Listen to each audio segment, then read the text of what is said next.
It seems like there are some people who want to build large businesses and they want it to get bigger and bigger. And that's great. And they have their employees and that sort of thing. I never wanted that. And it's probably because my personality is more introverted.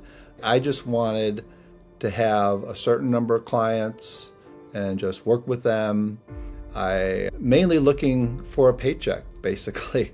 I don't think of myself as someone who's going to build a gigantic company and have it go on and on.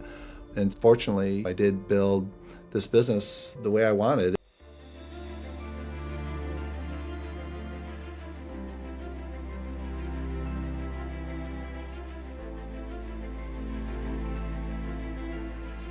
All right, so here's something I've been thinking about. When you're starting a business, there's no confusion about your purpose. It's to make money, create stability, and take care of your family. But then one day you realize you've done it. You've created that stability, you have that foundation, and suddenly the thing that's pushing you forward, it disappears. That's what we're figuring out here on the other side of Enough. I'm sitting down with entrepreneurs who have hit their financial goals, but they're still searching for something more. We're talking about what business excellence really looks like on the other side. Let's get into it. All right, we are here with my Uncle Dave. I'm very excited to interview this man. He's been a mentor to me since, did you know me when I was born?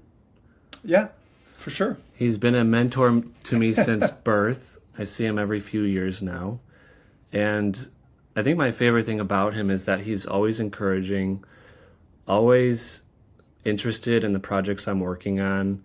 And I always just leave my interactions with him really filled up. So the reason I wanted to interview him is because he has ran his own business for over 30 years. Yeah. So why don't you give a little bit about your background, your business model, and then we'll jump into some questions. Okay. I'm a financial advisor, actually a fee-only financial advisor. So I only charge fees. The type of fees I charge are flat fees. Some advisors charge for assets under management or hourly, or what I do, flat fees, and there may be other models too. But I started out with charging assets under management. I decided I like flat fees better. But there's a lot of different ways to have your own business. And when you have your own business, a lot of the listeners probably know if you have your own business, you get to do it the way you want it, and you can change it along the way. And yeah, it's been a good ride so far. I love it. The very first thing that comes to my mind. When did you start financial advising? Let's see. I started financial advising in Late I guess 90s. it was 1995. Oh, no, 1995 is when I started my company. I started doing advising in 1989 when I worked for a company called IDS Financial Services, which is now called Ameriprise. At the time, it was a company where they would charge fees and commissions. I eventually decided I wanted to work just fee only without commissions, and that's why I started my company in 1995. So I remember you told me this a few years ago where you quit a very high paying job, very safe job, and I think you told me in your first year you made $6,000 and you were really starting to question some of your life decisions at that point. What did that feel like?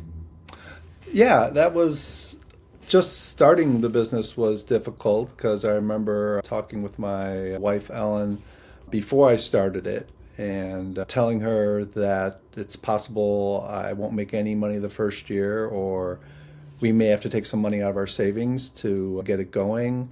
And she was supportive, but she also was worried. And I was worried too. When you start a business, you don't know what's going to happen.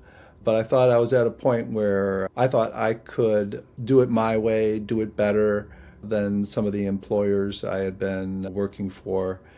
And we moved forward with that, and I'm glad we did.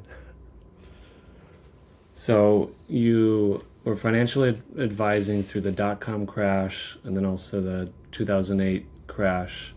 What was it like in those seasons? How did you keep your clients? How did you...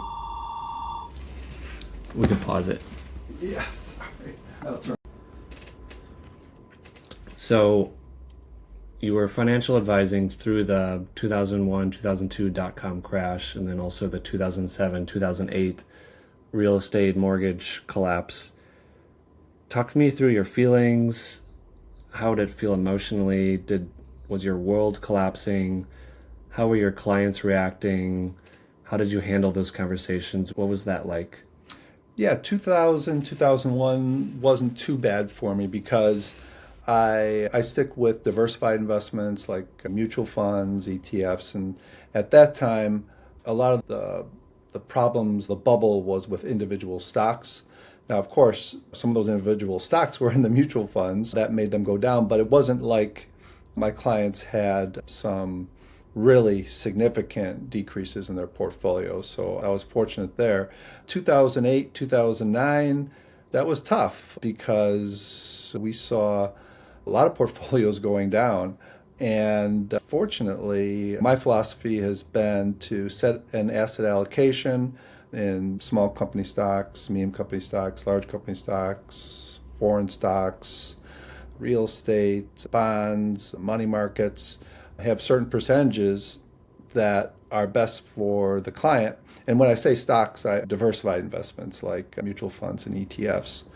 And so by having an asset allocation, when markets go up, that means we're selling because the equities have gone up and we want to sell some of those, get back to the proper percentage to keep the risk the same.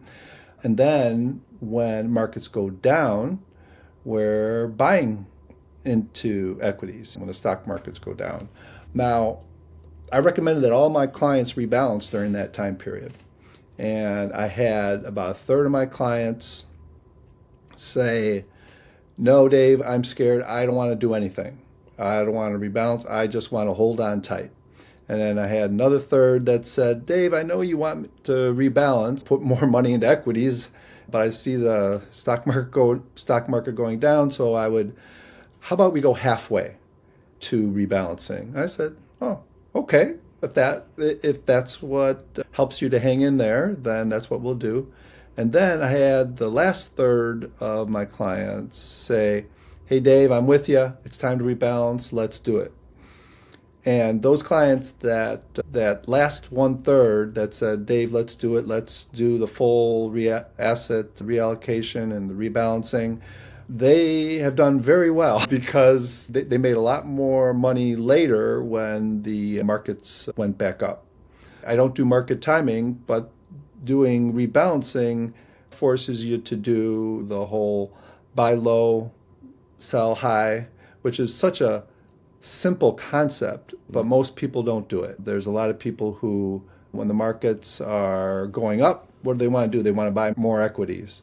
And that's not the time to do that. And when the markets are going down, they get fearful and they start selling. And that's also not good for your portfolio. But it's human nature to have fear and greed. But by having an asset allocation, it's been more comfortable for my clients and myself. Now, I should say most of my clients are pretty conservative. I don't have aggressive clients when it comes to portfolios. All my clients are in their 60s, 70s, 80s, and 90s. And so we have overall more conservative portfolios than aggressive portfolios. How's the market doing now?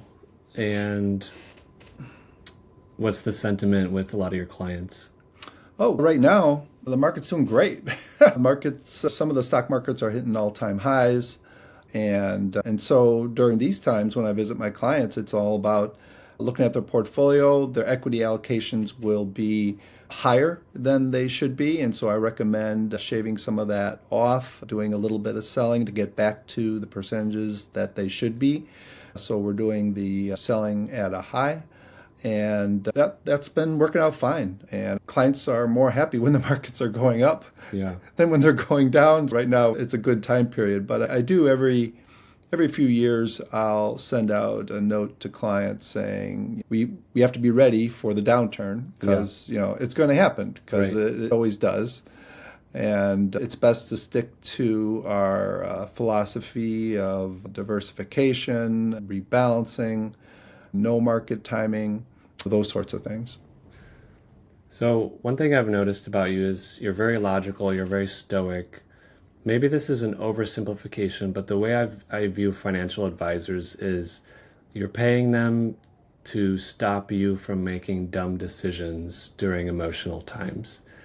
How much of that skill set did you have to build versus is just part of your personality of being very logical, very stoic, cool headed during crazy market conditions?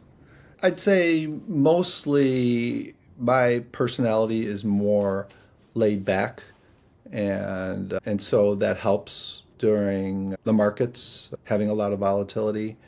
But there's also learning by going through those tough time periods, hearing clients saying, "Hey, Dave, I'm worried," and Mm. then we talk about what's going on, and we talk about what our strategy's been all along and how I recommend that we continue to follow our strategy. And some of my clients have been with me for over 30 years. And those clients that have known me for a long time just say, "Oh, Dave, you don't need to tell me. I know how it works," because we've been through a lot of ups and downs in the Mm. market. And overall, gotten used to it, but also remind the clients that, hey, especially when the market keeps just going up, up, and up, it's good to remind them that it will go down sometime, and for us not to panic. Yeah. Before we started recording, you were telling me how you you don't have a storefront shop. You work from home. We're actually in your home office right now, which is actually a few houses down from the house I grew up in. And I realized just a few minutes ago that your competitive edge is that you visit all of your clients in their homes. How did you come up with that idea, or was it just a convenience thing? Because I feel like that has made your clients so sticky because you come to them, you visit them. I do that in my own business. I'm on this 5,000-mile road trip right now where I'm meeting with something like 12 different people who I've done business with in the past or I want to do business with in the future. And in my line of work, I don't know any of my competitors that are doing that. But you've done it for 30 years. That being your secret sauce, maybe one of your secret sauce ingredients, was that kind of on accident or was that purposeful? That was purposeful because I like meeting people face to face, not having a storefront. That started out being, hey, this can save me a lot of money if I Mm, have my yeah. office in the house. But then it also worked out well because when Ellen and I had children, I was here for a lot of important moments Right. and be able to know what's happening in the house. And I like that part of it too. Of course, working out of your own house has its downsides, such as you see your work there all the time. And so many times after dinner, you go into the office at 10 o'clock, 11 o'clock, maybe midnight, and you go, okay, I can get one more thing done. Yeah. And so it's really hard to separate yourself because Right. you're not going to an office and then coming back. It's always there, and there's always something to do. Yeah. When you own your own business, there's it's an endless amount of Right. things you can do to make it better. But yeah, I like meeting with clients one on one in their homes. And what's interesting is I went to a financial planning conference once, and we were all talking about our businesses. And I mentioned I work out of my house. I go visit my clients at their homes, and one advisor looked at me and she said, "Wow, that's unprofessional." And I said to her, I said, "Yeah, it's however you want to look at it. Maybe it's unprofessional, maybe it's professional." I said, "I don't know, but my clients sure like having me go to their houses Yeah. so they don't have to come over here." And so many times I learn things at people's houses. That's where their filing cabinets are at. And if we start talking about estate planning or something else, they go, "Oh, yeah, it's somewhere over here." And we go looking for their estate documents or their tax returns or Sometimes they're like, oh, I just need to get rid of a lot of stuff, and we'll go through it together in their filing cabinets, and then we can shred all those documents for them. So I found it's been really nice going over to the clients' homes. And sometimes they have things that are broken, and I'm not a handy person at all, but I've fixed clocks. Yep. I've fixed all kinds of things in people's houses, just little things, and they really appreciate that. And it's clear to me that you're really part of their family, and you're adding so much value, not just to help grow their net worth, but to help them pass it on to the next generation. You're living out what you preach, and you've done that for your own family. I want to pivot a little bit. So I grew up, our first house was 10 houses down from you, and then our second house was 4 houses down. So I've grown up actually watching you work. And in fact, we're recording this at noon on a Saturday, and I interrupted him in his office while he was doing a little bit of work. And so I'm interested in hearing your perspective, because I feel like in America we're raised with this belief where if you're not working 8 to 10 hours a day, you're doing it wrong. I often feel like I have this guilt that I'm not pushing hard enough. But then when I go through seasons where I'm pushing really hard, I notice repercussions in my marriage or with my kids. How have you shed that guilt? Because there's some days, I'm guessing you're working 2 to 6 hours a day. How do you compartmentalize that in your brain and categorize it as it's okay to not be putting in crazy 12 hours a day, 6 days a week that a lot of the hustle culture nowadays preaches? Yeah, that's interesting because I'm age 61, and I remember my parents telling me that your job is the most important thing in your life. You got to keep your job. If you're sick, you go to work. You don't want to fall behind. And so, yeah, they're especially starting up the business, there's a lot of many hours working, evenings, weekends. But I still haven't shed that. I still work a lot. In fact, today's July 5th, and yesterday was July 4th. Okay. And so I was doing some work on July 4th. So I didn't totally uncouple from my business. Even on July 4th, I was sending emails to clients.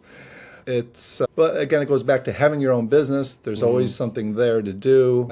Do you struggle on vacation disconnecting?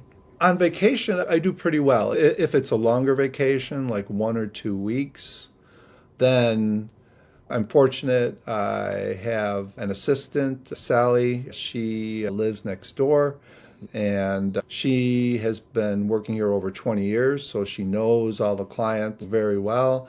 She has met a number of them. She definitely talks to them on the phone a lot. And so I feel whenever I go on vacation, I send out what we call the vacation letter, which basically says, okay, I'm going to be gone. We send about a week ahead of time. I'm going to be gone from this date to this date. Sally will still be working here. You can talk to her. She knows how to get a hold of me if there's some major significant issue going on. And that's worked out great because most times clients don't even call or email during that time period. And if they do, they go, oh, forgot Dave was on vacation. Yeah. And I've been fortunate with that. And you told me right before this recording that you've actually have not accepted any new business for 6 years, which is a testament to how loyal your existing clients are.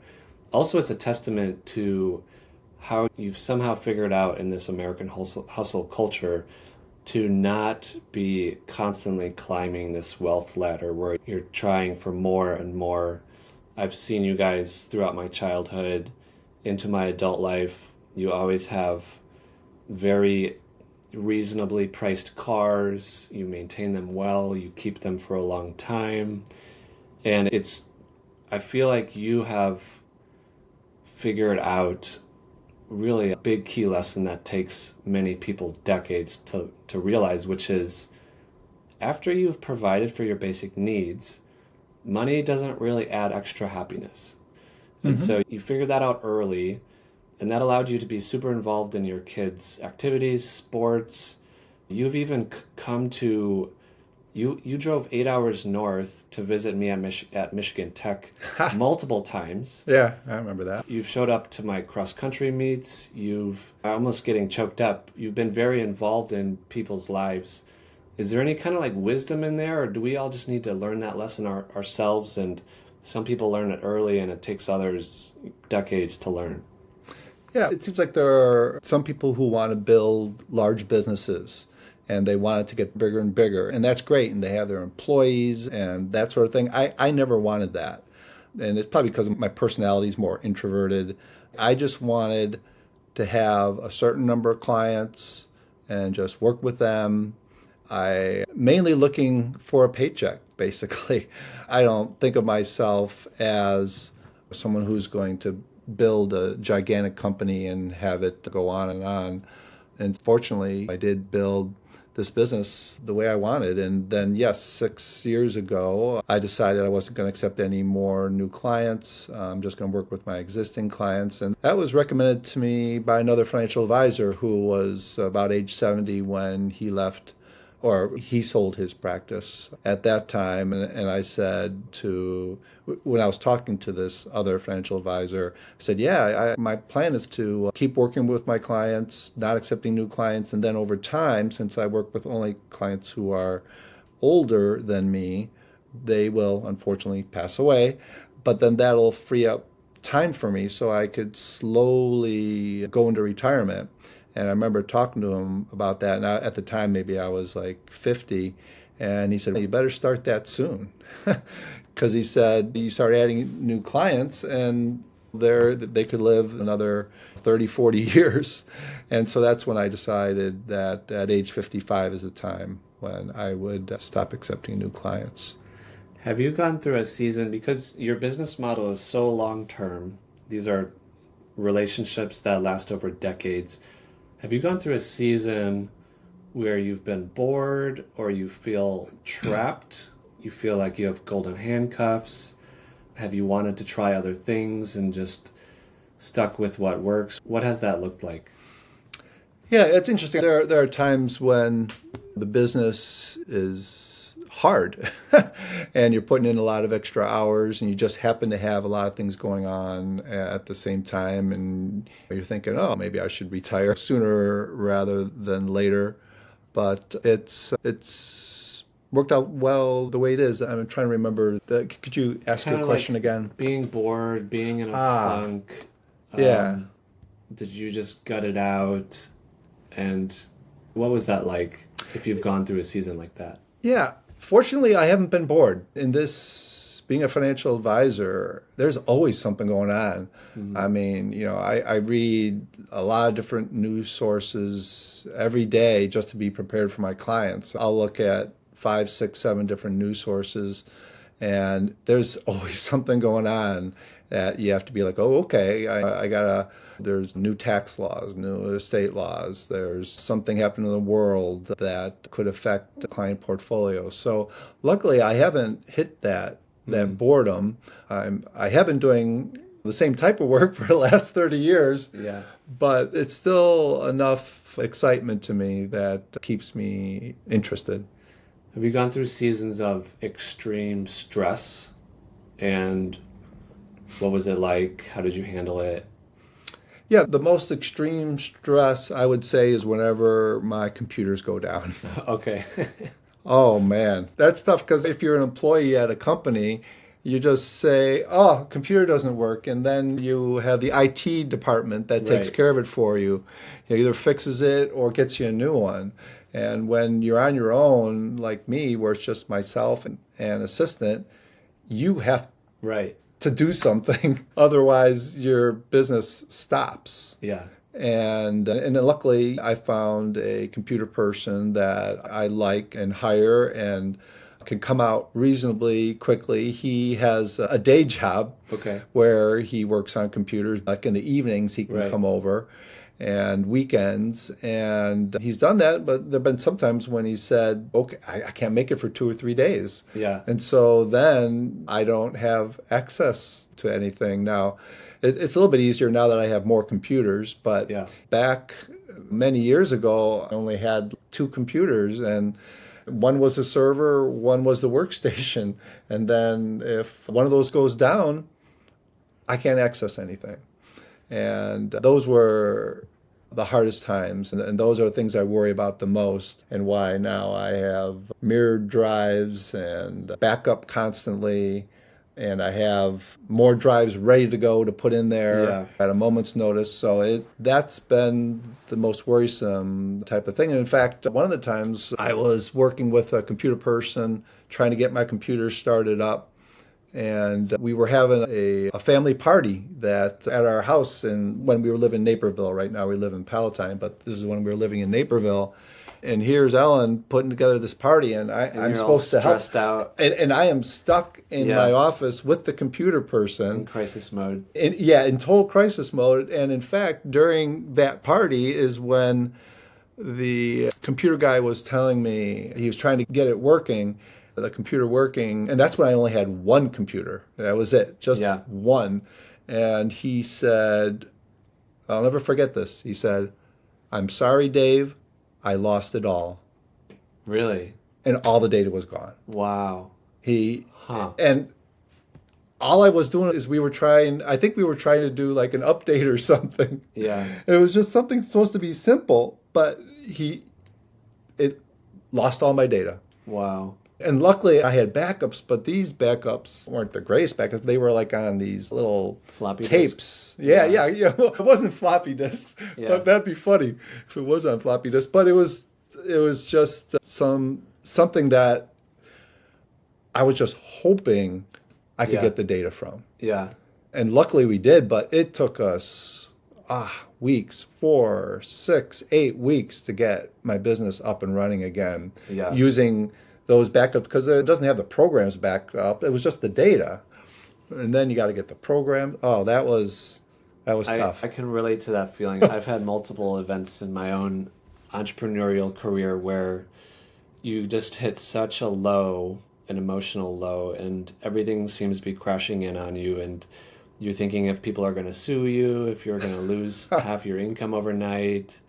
Your brain just goes to the worst case scenario, and those are dark moments that I think only entrepreneurs can relate to. And often the entrepreneur's spouse, if the spouse is not in the business with them, you don't even have anyone to confide in usually, unless it's another entrepreneur that runs a similar business. And so I can relate to the very dark seasons you've gone through. I'm trying to think anything else I want to pick your brain about, because you've been such a pillar of stability in my own life. You've been a pillar of stability in your kids' lives and in your wife's life, and her vice versa to you as well. Any kind of summarizing thoughts to, if people want to kind of mimic, model what you've done, not necessarily with financial advising, but just getting good at one skill, having the freedom to make your own decisions, and then choosing to scale or not scale, but just really having the life where you can craft it how you want and you're able to withstand some of those emotional lows. Is there any kind of parting advice before we wrap up? I'd say you really have to coordinate with your spouse or significant other and have them on board. I've been fortunate where Ellen doesn't work in the business every day, but she'll do what we call special projects. Mm-hmm. And so when we needed a website, she and I both worked on that together years and years ago. And when we wanted a brochure, a marketing brochure for the company, we both worked on that together. And those were, sometimes we ran into some difficulties, but I really liked those times when we worked on these special projects together. I mean, it was time that we weren't going to spend together, and then we got to spend it together. But we were still working on a really important goal and making the business better. Yeah. And so I guess that's the best parting wisdom, is that if you have a significant other, make sure they understand what's going on, what you plan to do, how everything's going. If things are going badly, share that. Of course, it's easy to share all the good times and the successes, but also share the hard times and just work through it together. And I know Aunt Ellen has been such a helpful sounding board for you through your business, and my wife is often that for me. I was meeting with a different business partner yesterday, and we talked about how in Genesis in the Bible, God, he creates Eve, and he says that one interpretation is a helper, but that's not very accurate. A better interpretation of that word is actually rescuer. Ah, But my friend said yesterday, an even more accurate interpretation is actually useful adversary, which interesting. describes my wife perfectly, Uh-huh. where she's poking holes in some of my logic, and she's usually right. And Yeah. it bugs me in the moment because I want an advocate. I don't want a useful adversary, but she's been such a good partner for helping me identify some blind spots, and if I'm frustrated with something, I can bring it to her, and she just has a second set of eyes. And I know Aunt Ellen has been that for you, and it's been a huge blessing. Yeah. For Well- sure, for sure. It helps to have a significant other who will tell you when they think you're going down the wrong path. And they're not That's afraid. For sure. Yeah. Sir, I appreciate your time. I interrupted your half work day here. It's been good for my soul to be back in my hometown. I went for a walk around the elementary school I went to. Ah, good. I walked past the community pool where we lost our hamster for 2 hours.